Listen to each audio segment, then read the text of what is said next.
If you haven't caught up with this lady yet, you're not the dumbest person in the world, but you're amongst the dumbest person in the people in the world, because she's one of Australia's real pleasures to catch up with live. She's got a new single out.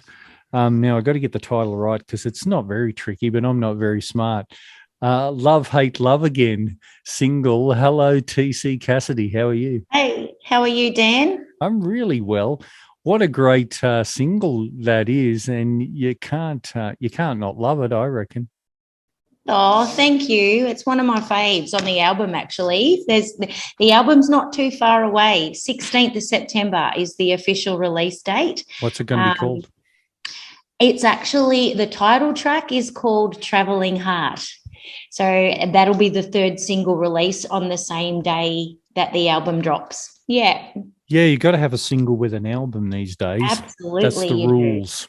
Yeah, it's a done and, thing these days. There's a few things that have changed over the 30 years. and I noticed you teamed up with Angus Gill and Bill White on this. Angus Gill, what are you doing hanging around that young upstart? I know. He's half my age. He's all of 24, but going on, like he's such an old soul. And like it's like he's been here before. He's so knowledgeable, and just an absolute talent, a songwriter, musician, performer, of course. He's a bit of a comedian too. Yeah, And sure. yeah, and an awesome producer. Yes. And did he have a shirt on through any of the sessions? Yes, he did. I think that you're referring to that photo, aren't you? Oh, there's so many. That caused a bit of a stir with a lot of people. Yeah. Okay, No, good. always had a shirt on. I've Yes. interviewed Angus. I haven't had the pleasure of talking to Bill yet. But what a great single! And is there any message behind the single, or is it just Oh, good fun? I think everyone can relate to a relationship that's on again and off again. absolutely. It's not a deep song. It's just, as you know, it's just a fun, light-hearted tune. And I always say, when I've been interviewed with this one in particular, I have to stipulate it's not about my husband and I love him all the time. Okay. Yeah, sure. But you've got So life experience, right? yeah, that's it. I think a lot of people, how many times do you hear people say in a relationship, oh my God, I can't live with you, but I can't bloody live without you either. So it's just a Absolutely. light-hearted, fun song. And I loved it as soon as I heard it. Angus wrote it over a Zoom one morning and sent it to me on a work tape and said, we wrote this one for you. And I was chatting to Bill about you and telling him your influences musically. And those influences are, I grew up with a pretty healthy diet of country music. Um, Paddy Loveless is still to this day one of my favorites.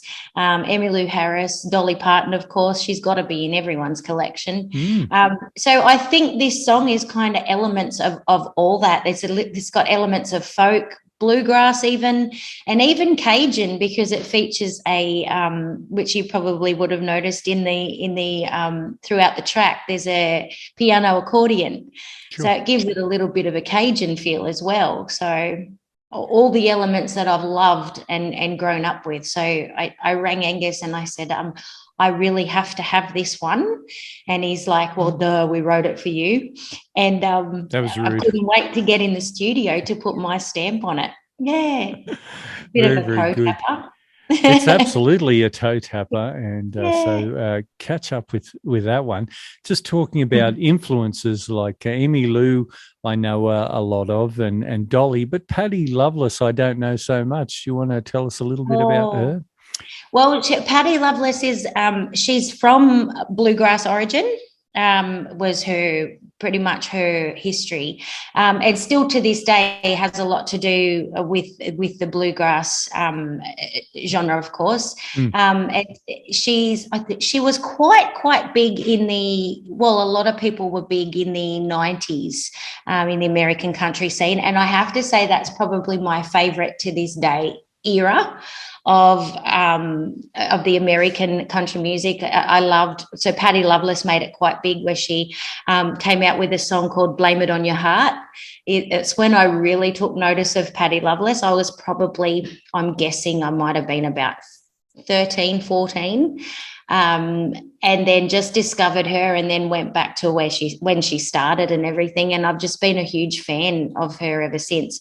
And Emmylou from Day Dot, she started off in folk music, was quite big on the folk scene, and then teamed up with a gentleman who passed on quite young, Graham Parsons, whom I'm also a big fan of. Yeah.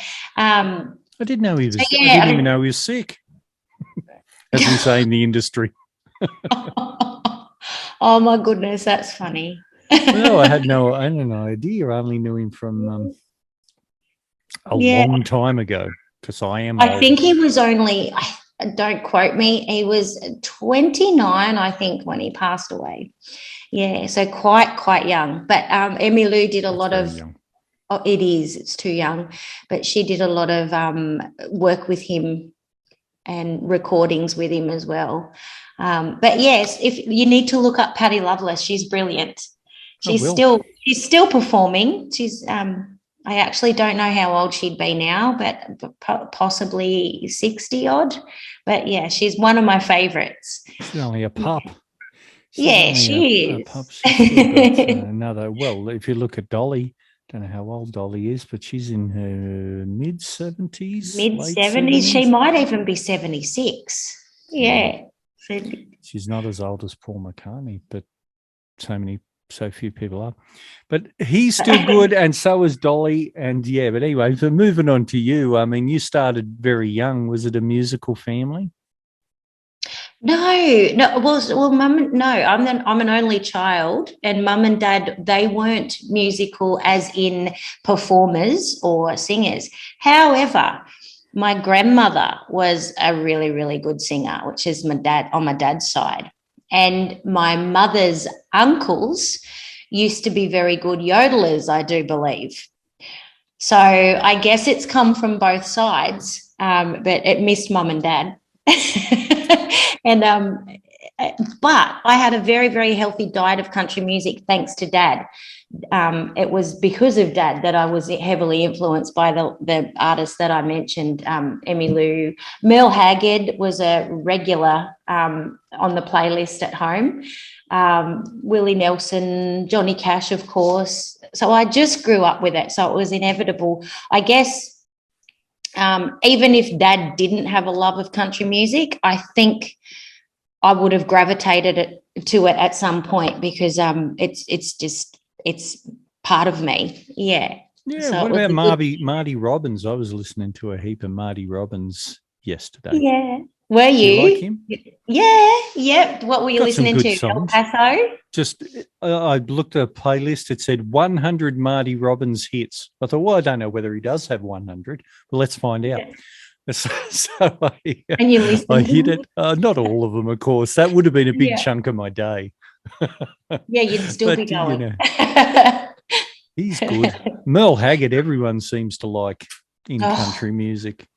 I love Merle Haggard. His voice is just it's just so smooth and just unmistakable. It's a voice that as soon as you hear him, it's like, that is undeniably Merle Haggard. Yeah, he's just got that distinct voice. Well, so does Willie. You're undeniably TC Cassidy, so you've both got that going for you. So you started about 10 years old to hear. Must have been some interesting things happen. And, you know, you're still putting out music in a almost totally digital age. I mean, you must have seen a lot of changes. Oh, goodness. It's absolutely, I have. It was actually, I can tell you, I had my 16th birthday in the recording studio with my first album, which was 30 years ago. I'm 46. Actually, I'm turning 47 in November. So I'll hold on to the 46 at this point. And yes, absolutely, it's changed. It like everything was hard copy then. Now my singles are, it's weird. It's like, you can, add it to your playlist on Spotify or Apple Music or your favorite digital platform. However, the album, when the album is released, it will be both, not just digital. The singles are just digital, that the album will be hard copy as well as digital. So that's for your hardcore fans. They'll want that, won't they? Absolutely. I'd love to to press some vinyls as well. We'll see how we go. Because vinyls are making a huge comeback, and there's nothing better as far as sound goes. Some people just like having them. I just have them. I don't ever play them. Am I a bad person? Don't know. The jury's out. You just like to have them in your collection? I do just like to have them. Yeah. And like back in like the first bits of your career, did you like get some little checks for albums sold and singles sold and stuff like that, like you don't get these days? Little APRA checks, yeah. I think APRA still exists. I think it certainly does. It certainly does. I can guarantee that 100%. Yeah. Well, I'm so out of touch. See, there's so much TC needs to learn. But yes, there were APRA checks. Yeah, I mean, not where I could buy a house by any means, but no, of course it all helps. Yeah, that would be the dream in music, isn't it? I'm sure you've managed to wrangle yourself a house at this stage of your life, but I mean, that would be the dream coming into music in Australia. That if you could afford to buy a house out of you, but you'd need a lot of money if you were living in Sydney or Melbourne to buy a house now under any circumstances. Oh, I know that the cost of living is unbelievable, isn't it? Petrol alone, goodness. Lettuce, although it's come down. I mean, who eats that much lettuce anyway? I mean, you only eat lettuce when you get a sandwich from some sort of weird, sort of retro coffee shop or something. Yeah. Rabbit food. But I mean, I don't mind eating lettuce. I mean, if it's presented to me, I'll eat it, but it's not something I seek out. Exactly. I'm the same. But anyway, it's an accompaniment. Yeah, sure. Yeah. Look, all vegetables are good, not just lettuce. Touring must have been fun in bits and less fun in bits. What's your history with touring? Have you been everywhere, man? So they say. Oh, I've seen some really pretty places, parts of Australia. Tasmania was a very picturesque trip. It was beautiful. So I would have been, I reckon, probably 17, because I turned 16 in the recording studio. So it was just after the album was released, I'm pretty sure. Where else have I been? I went to New Zealand twice. At Norfolk Island, when I do believe they still have a country music festival at Norfolk Island. That was absolutely beautiful. That was a trip that I did with the Dead Ringer Band, which is Casey Chambers' of course. Brother Nash was on drums. Case was obviously guitars and lead vocal. Her mum, Di, was on bass. And Bill, of course, was on guitars and vocals. And speaking of Bill Chambers, he features on one of my songs on the album as a guest vocal. Yeah. So I'm actually not sure if I'm meant to announce all that, but I just did. He'd probably be tickled pink to be talked about. Oh, I was so honoured to have him. I sent this particular song to him and said, he was on tour with Case just recently, the Queensland tour she just did with Busby Maroo. And he said, I'll have a listen to it and I'll get back to you. And he messaged me within half an hour of me emailing the song. And he said, I absolutely love it. He said, I'd love to be a part of it. As soon as I get back from the tour, I'll get in the studio, which he has at home. I think most musos do have a studio at home these days, except me, and put his vocal down and did it pretty quickly. And we're stoked with it. We just needed that Bill Chambers stamp on this particular track. Yeah. Everyone needs Bill Chambers in their life. Or a Chambers, just whatever Chambers you can grab a hold of. Absolutely. There's plenty to choose from. Yeah. So that was a good trip. Norfolk Island and New Zealand. I mentioned the Golden Guitar Awards over there. I think I'm pretty sure that I still hold the record from back in 91, I think it was. I was the first non-New Zealander to actually win their Golden Guitar Award and take it out of the country. And then that's why I went back the second time, because they flew me back to present the Golden Guitar to the following year's winner. So I've seen some nice parts of the world. Sounds most definitely. expensive. They must have thought of you highly. Have you been to Broome? Been thinking about going to Broome? Broome. Have you ever been? Western Australia. Yeah. Yeah, no, that's one part of Australia that I have not been, is WA. It's tough. And it's a long drive, and then you do 2 gigs, Broome and then somewhere else that about 800 kilometres apart, and then you come back. Very expensive. Oh, I'd love to. Western Australia looks beautiful. It really does. It really does. But, we'll get there one day. Look, you've still got places of Australia to go to. So, if you're listening, Broome fans. Yeah. What would they do? I'd love to do a gig in Broome. Yeah, just hit up the local RSL or something like that. Well, why not? After the album's released, fingers crossed, we'll get something in place with a little tour to promote the album. Yeah. Are you still just thinking about a tour, or are you penciling in stuff? We haven't. Well, we're just at this moment, we're just chatting about it, and I think I'd love to nominate for some categories in the Golden Guitar Awards for Tamworth, that would be the next step, because that's January. And then hopefully next year, early on, we'd get some festivals under my belt and then just go from there. But yeah, it's definitely in the talking stage, it's for sure. Yeah. And we'll be further away from COVID then, and into the nice weather. And maybe less war and stuff will be going on. I don't know. We'll see. We're in an interesting world at the moment. It is an interesting world, but people are out there putting out music. They're putting out entertainments like you, and they're there for us to enjoy. And it certainly lightens the load having good songs from people like yourself, TC. Thank you. Thanks for doing it.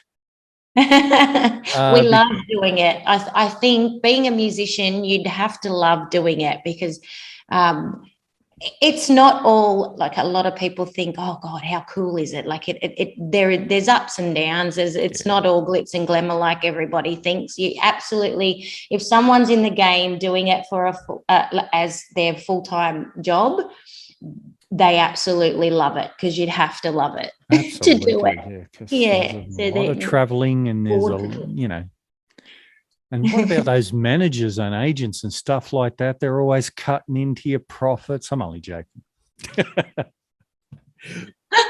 There's good ones. Just got to find the good ones. I've heard good stuff about Red Rebel Music. I don't know what you think.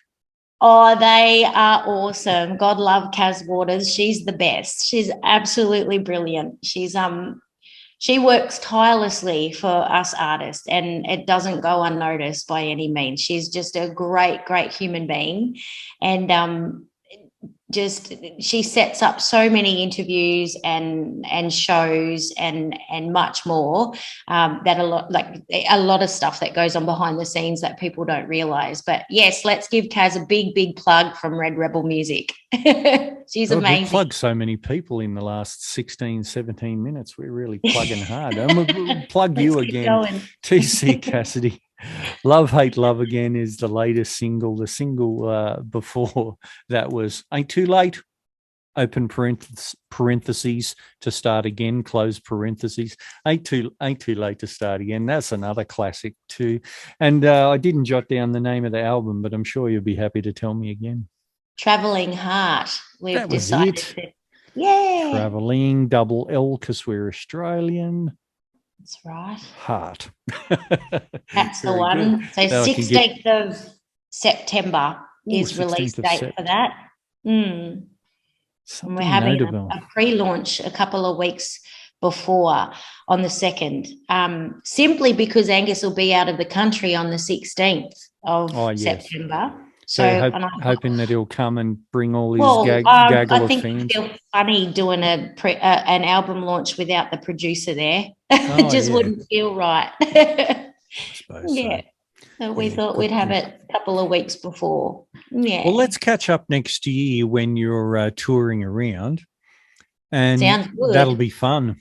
And then we can hear some like real up-to-date road stories about how you had to swerve around a wombat and made friends with all the local town drunks. Absolutely. Not that alcohol issues are a joke. Oh dear! If there's Fireball involved, I'll join. Okay. You might be one of them. Oh dear! I found out recently that Fireball is actually the drink of a country singer. I didn't know that, so it all rings true. That's why I must drink Fireball. Okay, yeah, sure, have a couple, but I mean, we don't want you toppling off stage Kelsey Grammer style. No. Oh God, that'd be funny. Oh, good Lord, is what he said. Thank you so much. The Wolf Brothers love it too. The Wolf Brothers like the old Fireball. Yeah. Oh, do they now? Apparently. I haven't talked to them, but when I do, I will certainly mention it. You know that. Thank you, TC. Let's chat again next year. Dan. Thanks for having me.